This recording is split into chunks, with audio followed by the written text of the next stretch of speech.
tough to deal with, but he's worth it, you know. Conor McGregor, the thing that, all the other antics and everything aside, Conor McGregor will step up and fight anybody, anywhere, anytime. I've never been in a situation where somebody pulls out the week before a fight and he literally does not care who he fights.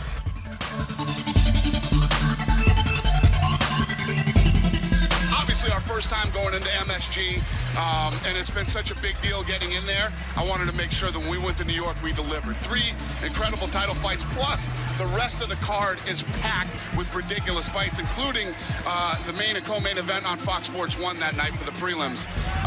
It's the biggest, baddest card we've ever done in the history of the company. We've been in all the biggest, best arenas all over the world.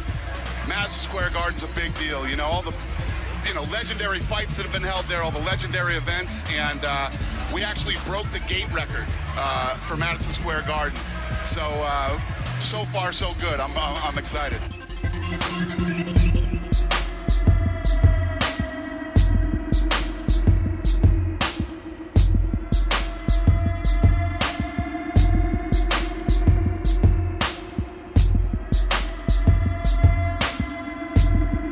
I guess Jon was butthurt because Daniel and I were saying that, you know, he wasn't relevant right now, you know what I'm saying, to even be talked about and stuff like that. So Jon Jones is I mean, we all know what Jon Jones was, and we know about his problems, and he still gets talked about, but in terms of, you know, like, we're talking fighters now. We're not talking publicity.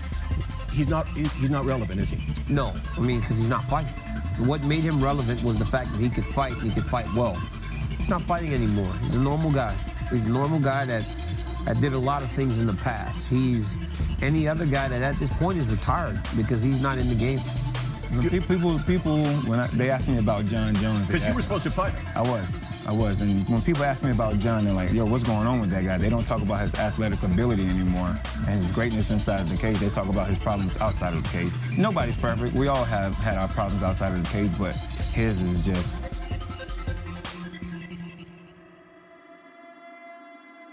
I mean, but that's just a fact because he's not even in the picture. So how is he relevant? You know what I'm saying? So like when I was going through my stuff, I wasn't relevant, and I can admit that because I wasn't in the picture. You know, so you know, I guess he came back with some stuff on Twitter or I don't know, somewhere. You know, whatever he said, I really didn't pay attention to it because it didn't mean anything to me. You know, so but if he felt disrespected, that's on him. You know, I didn't disrespect him at all. I didn't say anything that nobody else hasn't said. You know what I mean? He's not relevant right now, and you know, whenever he gets back in the picture, then he'll be relevant. But until then, it's just the fact that he's just not relevant because he's not in the picture. So, I mean, you can get mad about it if you want. I mean, you put yourself in that situation, not me, not anybody else. You know what I'm saying? So that's just how it is. That's just how it works.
Bye.